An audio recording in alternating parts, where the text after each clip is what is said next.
Dalam rumah tangga teman-teman sekalian, Rasulullah SAW sudah menjadi suri teladan yang terbaik. Beliau tidak pernah marah dalam rumah tangganya. Kecuali dalam satu keadaan. Kalau sudah terjadi pelanggaran agama saja. Maka bagi figur suami dan figur istri, itu hanya boleh marah kalau terjadi pelanggaran agama. Boleh cemburu kalau terjadi pelanggaran agama. Itu aja. Selain daripada ini gak usah marah-marah. Ingat sabda Nabi SAW ya.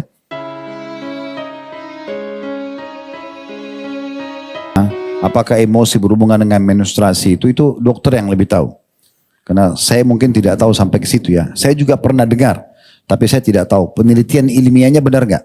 Apakah setiap wanita kalau mau haid maka mereka akan emosi, Allah alam. Kalaupun ada, apakah ini kasuistik atau semua wanita sama, itu juga perlu dipelajari. Tapi saya tidak jawab ke situ karena memang itu bukan alam saya ya. Saya tidak, ini mungkin teman-teman dokter yang bisa jawab. Tapi dalam rumah tangga teman-teman sekalian, Rasulullah SAW sudah menjadi suri teladan yang terbaik. Beliau tidak pernah marah dalam rumah tangganya. Kecuali dalam satu keadaan. Kalau sudah terjadi pelanggaran agama saja. Maka bagi figur suami dan figur istri, itu hanya boleh marah kalau terjadi pelanggaran agama. Boleh cemburu kalau terjadi pelanggaran agama. Itu aja. Selain daripada ini gak usah marah-marah. Ingat sabda Nabi SAW ya. Ini hadis mulia sekali tentang marah. Kata Nabi SAW, sungguh emosional itu semuanya buruk. Kata Nabi SAW, sungguh emosional itu semuanya buruk. Tentu di sini pengecualian adalah kecuali orang marah karena terjadi pelanggaran agama.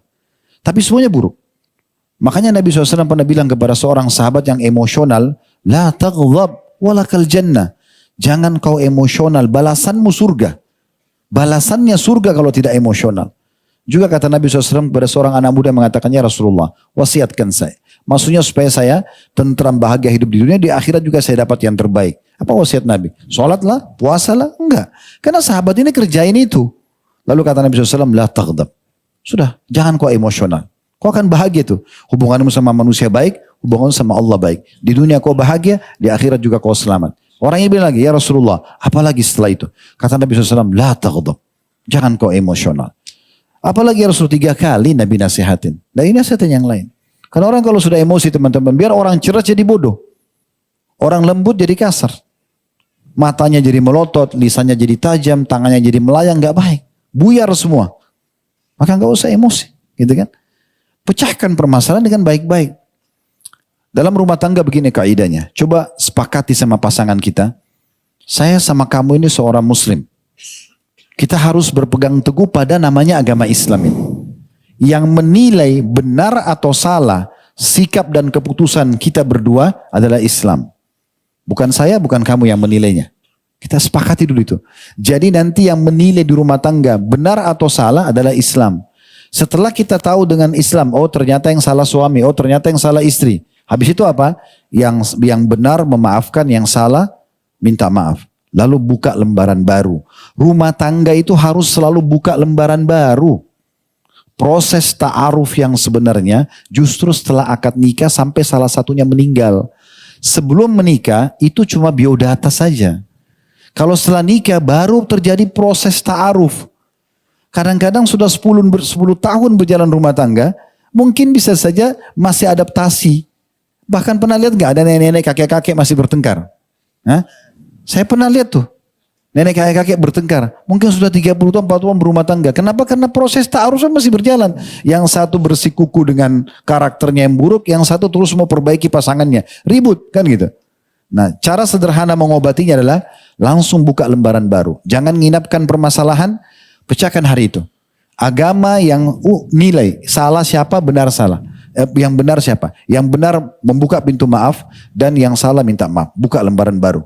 Dan ingat, jangan lagi membahas sesuatu yang sudah berlalu. Kamu pernah buat ini. Kapan? 5 tahun yang lalu. Sudah clear ini. Ya. Sama juga saya sering nasihati. Kalau bertengkar via WA, walaupun ini tidak baik ya. Tapi kalau ribut via WA, udah. Kalau sudah baikan, sudah saling maaf, hapus WA itu. Jangan 1 tahun kemudian lagi duduk minum kopi berdua, lagi makan pisang goreng. Terus terlintaslah permasalahan yang sama tahun lalu. Lalu kemudian salah satunya bilang, kau dulu pernah buat itu? Kapan? Ini buktinya. Ini sudah selesai. Jadi kopi tadinya itu pahit jadi tambah pahit. Karena jadi masalah. Untuk apa? Kita ini menikah teman-teman untuk bahagia kan? Dan ingat, suami istri itu sebagai pasangan. Allah menggambarkan pakaian, gitu kan? Hunna libasul lakum wa antum libasul lahun. Para istri adalah pakaian buat kalian, kalian juga pakaian buat mereka. Pakaian untuk apa? Untuk berpenampilan indah, menutupi kekurangan badan, menyelamatkan kita dari cuaca dingin atau panas misalnya kan gitu. Nah itu pasangan digambarkan dengan itu. Satu-satunya tetangga bantal kita ya pasangan kita itu. Orang yang bisa satu bantal bersama, satu piring bersama gitu kan. Maka ini bukan musuh. Menikah itu untuk jadi pendamping. Kita bukan menikah untuk jadi pengawas. Gak usah ngawasin pasangan. Habisin umur. Ini sama dengan mengambil tugasnya malaikat. Sering saya bilang, gak usah. Ada bodyguard kiri kanan yang mengawasi pasangan kita. Kan gitu, gratis lagi, gak dibayar. Dan dicatat semuanya. Ma yalfidu min qaulin illa ladaihi raqibun atid. Tidak ada satu kata pun yang terlintas kecuali dicatat oleh malaikat, baik atau buruk. Dan yang akan menghukumnya ada Tuhannya, bukan kita. Kan gitu. Saya dan teman-teman sini laki-laki bertugas sebagai suami sampai meninggal saja. Sampai ajal datang. Itu waktunya pendek. Jadilah suami yang baik semasa itu. Istri juga bertugas sebagai istri menjalankan kewajibannya sampai ajal datang. Habis itu dia akan dapat balasannya. Bersabarlah dalam masalah rumah tangga itu. Ya, dan nikmatin saja. Ya, jadilah rumah tangga yang enak, yang bahagia. Saling memaafkan, saling membuka pintu komunikasi. Jangan menginapkan permasalahan dan selalu dahulukan Islam yang menilai baik atau buruk.